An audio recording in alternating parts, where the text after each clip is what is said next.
Welcome back. If you're just joining us, it's Daybreak on Trust Television. We move straight to the newspaper reviews this morning. And we are starting with the Daily Trust. And there are quite a number of issues that made it to the front page of the Daily Trust newspaper this morning. The major story here reads 3 days to polls, killings, attack spikes in Kogi, Imo, and Bayelsa. 3 killed as SDP chieftain attacked. There are talks, police, and IGP restrict movement, bars, Ebubagu, and other quasi-security outfits. That's going to be the main challenge for the off-cycle election. These 3 states especially, every other elections, every other time, are on the news for the very wrong reason. To other stories, appeal court sacks Plateau PDP senator, declares Lalong winner. So where is he going to stand? She should better take that senatorial seat. Especially given less headache. Less headache. All right, gas scarcity persists in Lagos, Kano, others as prices remain unstable. Firearm abuse, Senate indict customs controller in Katsina, Kaduna, and Ogun. And war on Gaza, Senate calls for ceasefire, asks federal government to press for 2-state solutions.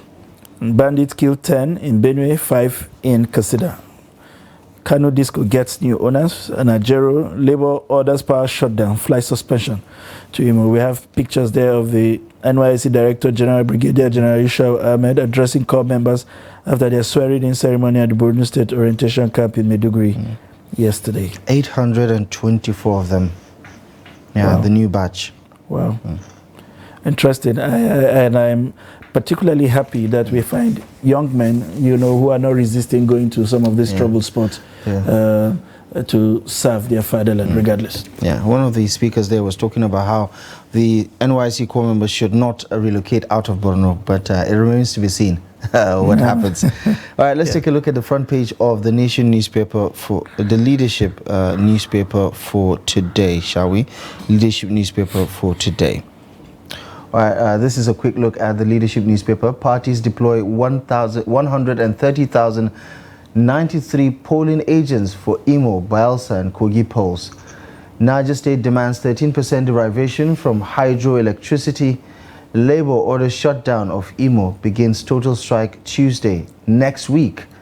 Governors have refused to sign 5,000 death warrants according to prisons. Yeah, it's been ongoing for quite some time. Nobody wants to stay. They don't want to have that on their conscience. Believe me, even though capital punishment is still legal in Nigeria. 65 years retirement age, civil servants grab teaching jobs to remain in service. Page 4 on the Leadership newspaper has details on that as director manipulates posting to Abuja school. Education Ministry declines comment. Why is that? And we talk about all the anomalies in our civil service at federal and at state level. This signpost those irregularities that have been ongoing. Kano approves 40.3 billion naira for roads, flyovers, and others. Lalong Ibori's daughter win National Assembly seats at Appeal Court. Troops kill 10 terrorists, recover arms and motorcycles. Israeli troops in the heart of Gaza. World Health Organization laments level of deaths.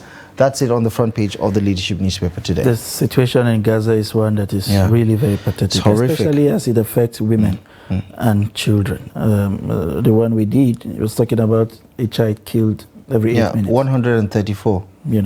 Every day. All right, moving on to the Nigerian Tribune. It's been churning out news since 1949. We have the major stories there. Labour orders immediate shutdown of Imo, nationwide strike November 14th. Perpetrators of attack on NLC president must be brought to justice. That's coming from Kako. And we have NPA launches 1.1 billion port rehabilitation plan to start with Apapa and Tinkan. This is long overdue, if you ask me.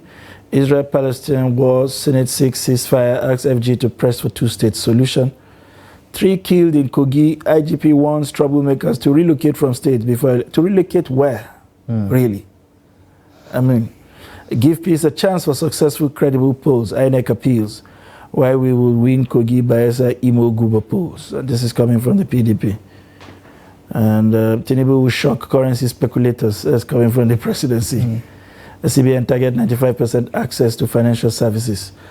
And reps lament resurgence of Boko Haram attacks in Borno and Yobe. I mean, the governor will always come for you when you say these things are coming back. But, I mean, the killings are evidence. Yeah. And we hope they wake up to the reality. It's been bad for quite some time now. Yeah. All right.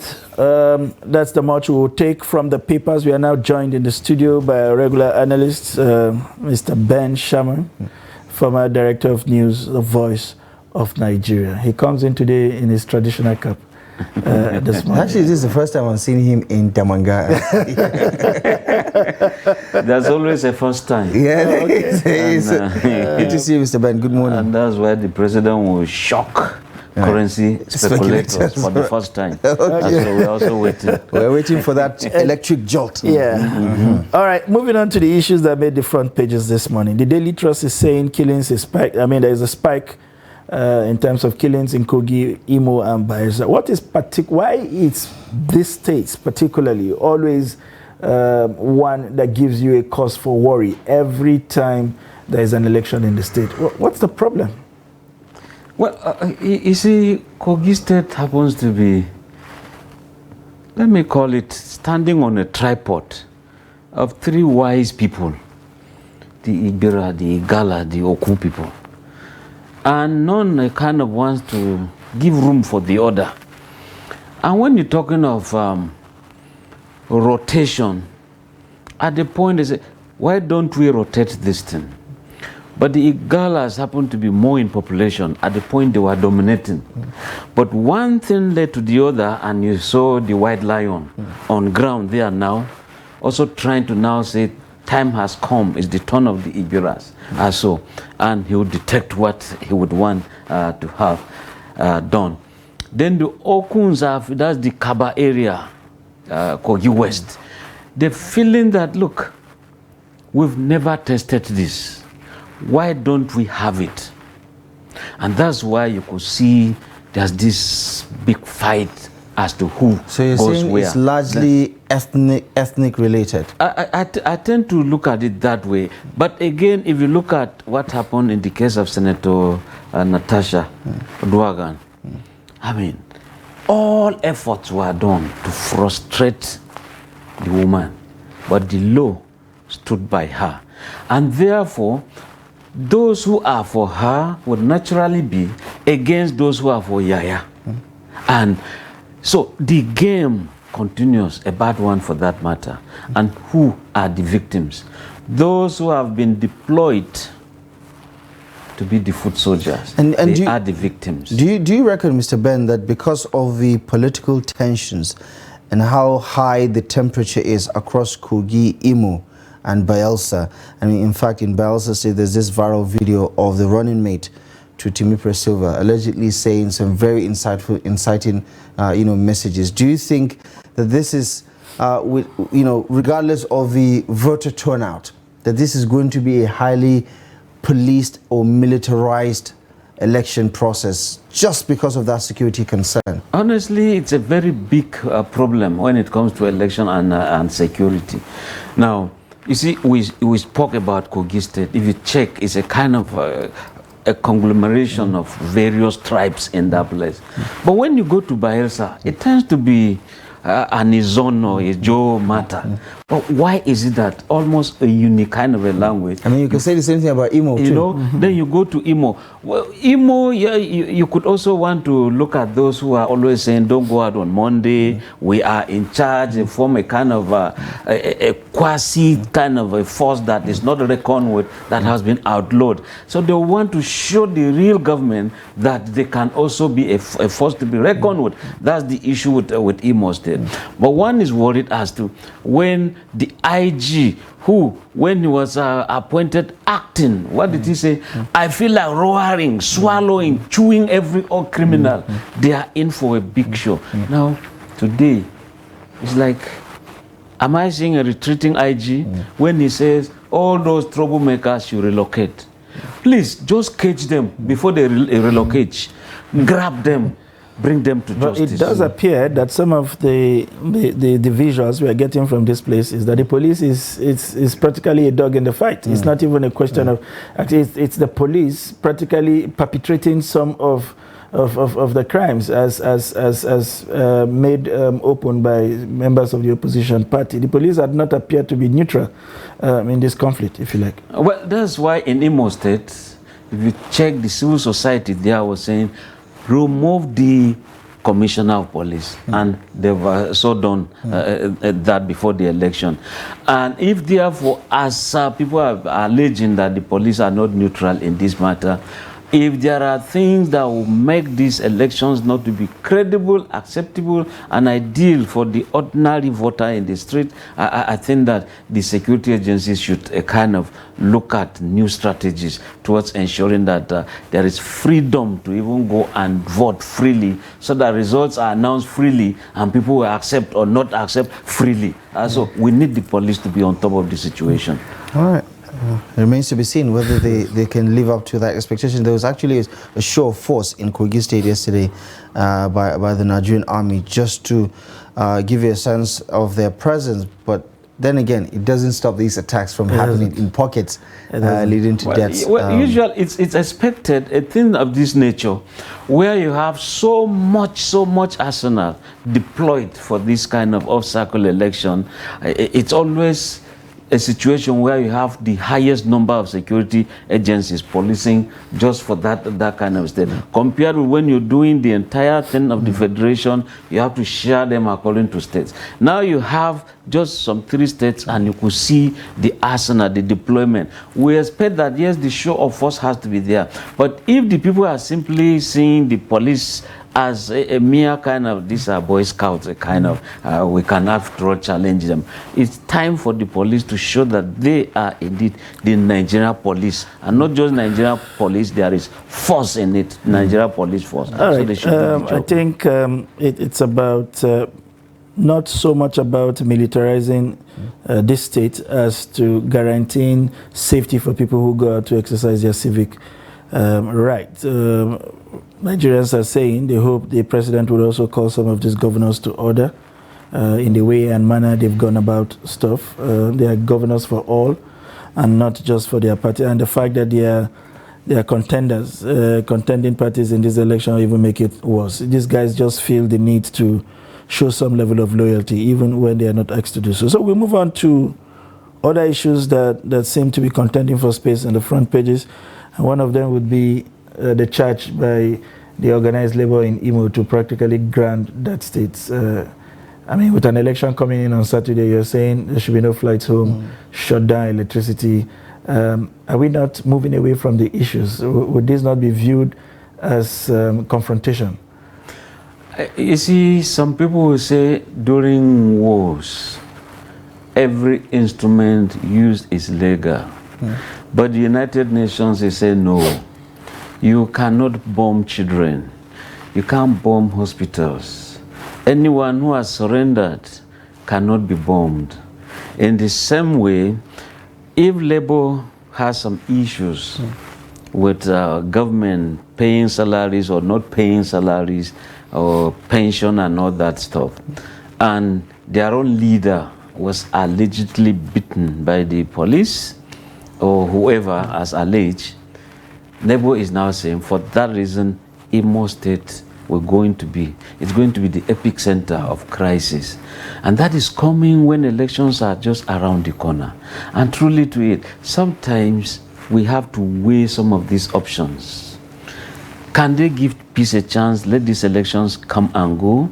And what if Labour itself, if you are not satisfied with this, can you campaign against someone so that people vote against or for someone?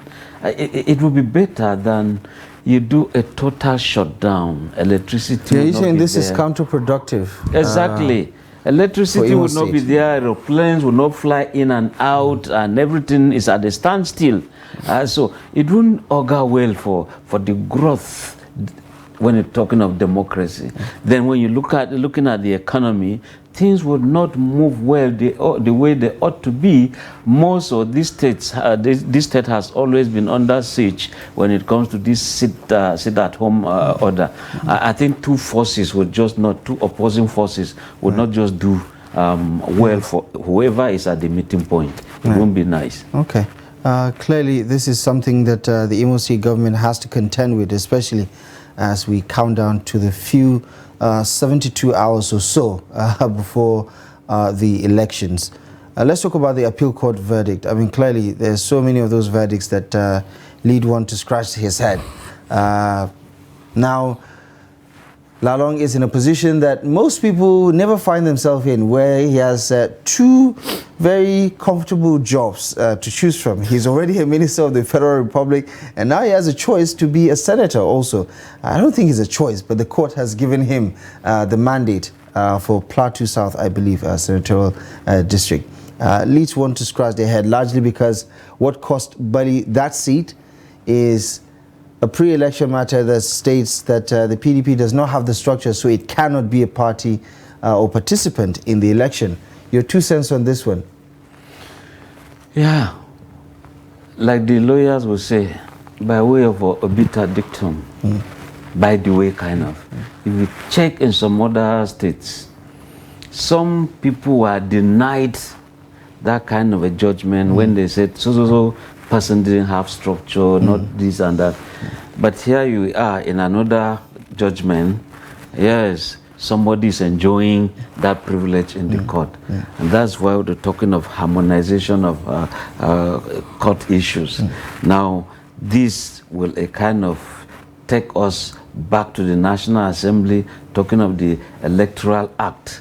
What can we do when we have conflicting judgments this way?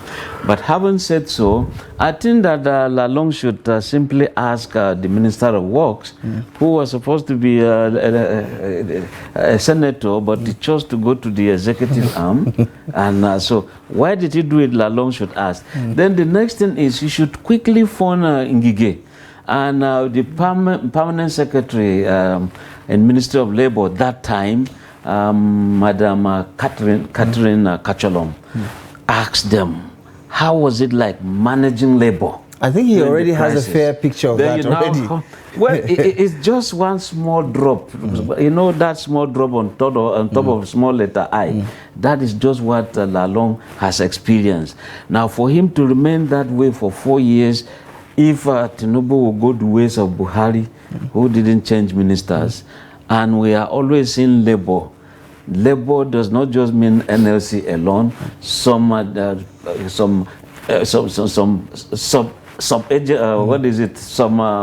There are other issues. Labors, there's ASU, there's medical doctors. How is he going to handle all of that? Some people say, oh boy, you've suffered so much in Plateau to bring peace. Why don't you go as a senator, relax like your other colleague governors? And but again, should the National Assembly really be a place for relaxing or relaxation by former governors, by former ministers? So I think that but Mr. Ben, come.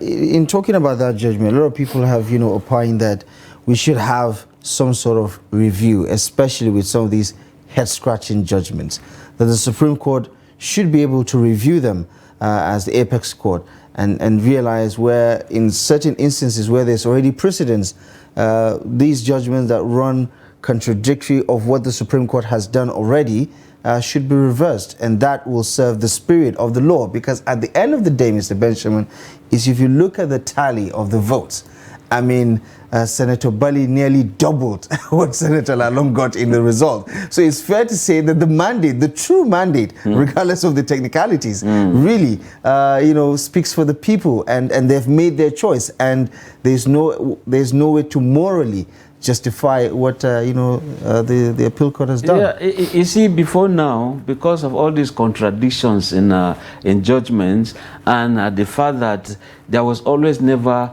collation of judgments from Bayelsa, Sokoto, Maiduguri, you bring them to a central pool, so that we know this judgment has already been passed, something similar is being done, Now, here we are with this kind of judgments that would surely have to, like I said earlier, that the National Assembly will have to look at the Electoral Act. And if they don't do so, the Supreme Court will have to bring some judicial pronouncements. These are, contradictory kind of judgments.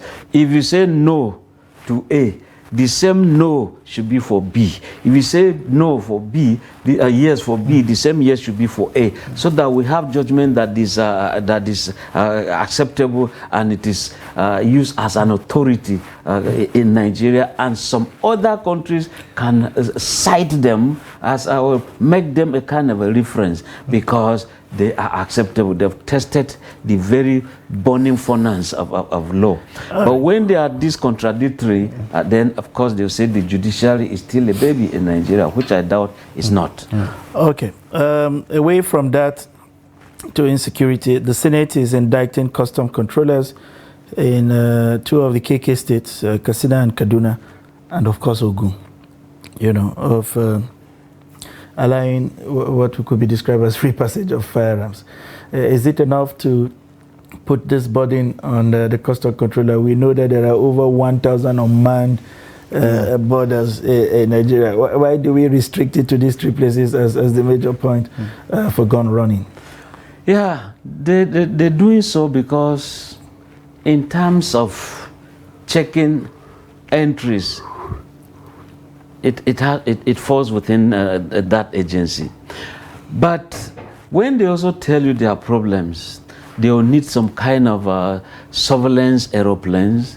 You fly over there, you can virtually detect what arms are coming, and you alert the next checkpoint ahead, or you begin to follow them in the sky there till they are grabbed. But has the National Assembly, has the executive given these people the money so needed? Do they have enough personnel? No. And when you also look at it, you post some people who are the border lines.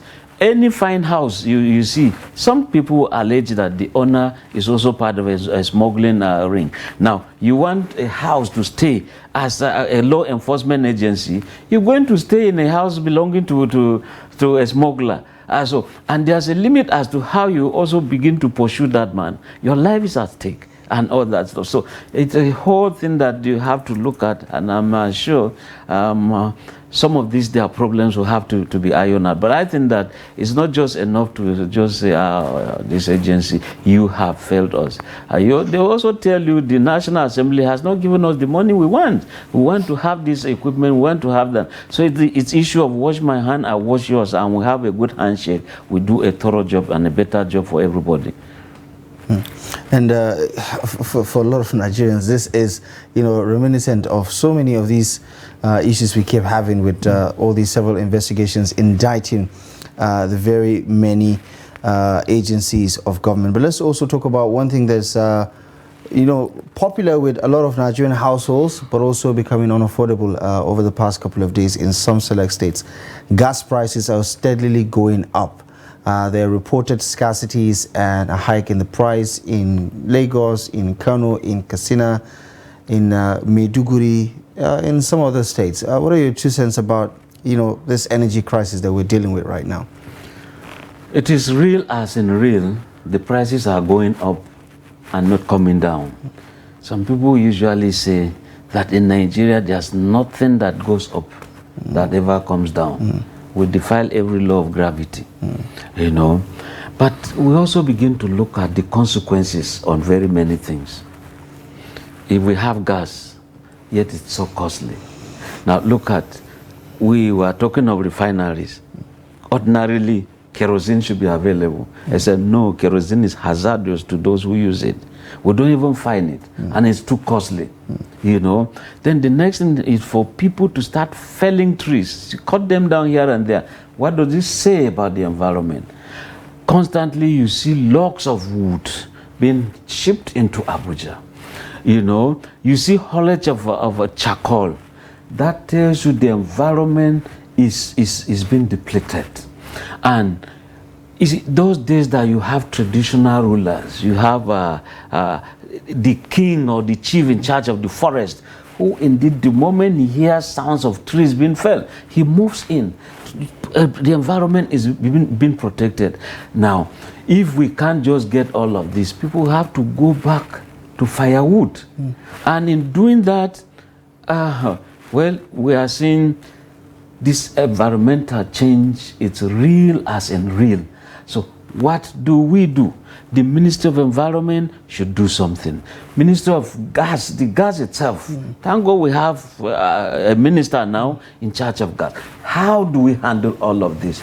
Because we cannot, I mean, I shouldn't have a well in my house where people will come and fetch, yet I don't have a cup from that well inside my house. What am I trying to say? If we have gas in abundance and we're talking of exporting here and there, why don't we look at the Petroleum Industry Bill Act, Act, not bill, where you look at the domestic, before you carry crude oil out, what is your refining activity back here in Nigeria to take care of domestic consumption? So when we're talking of let us export gas, liquefied natural gas, what is our own domestic policy? What is the step down for me to enjoy in Kalabari, for me to enjoy in Bulunkutu, for me to enjoy in Mani local government? It's one of those ironies that Nigerians are unable to figure out.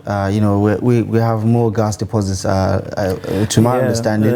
I think they changed the description has changed. Nigeria is more of a gas nation, exactly, with a touch of petroleum. Exactly, and like you said, we have to find a way to domesticate usage or increase domestic offtake as far as these issues are concerned. But I wish we have room to look at more. This is the much that time would allow us. Let me thank you very much for coming to the studio today. I want to thank you so much too. And I'm sure the gas minister would have listened to your charge. Well, I hope so, because he's got this very interesting name. I'm not attempting to call it online. The man is new, the ministry is new, so it needs new blood, new approach to everything. Interesting.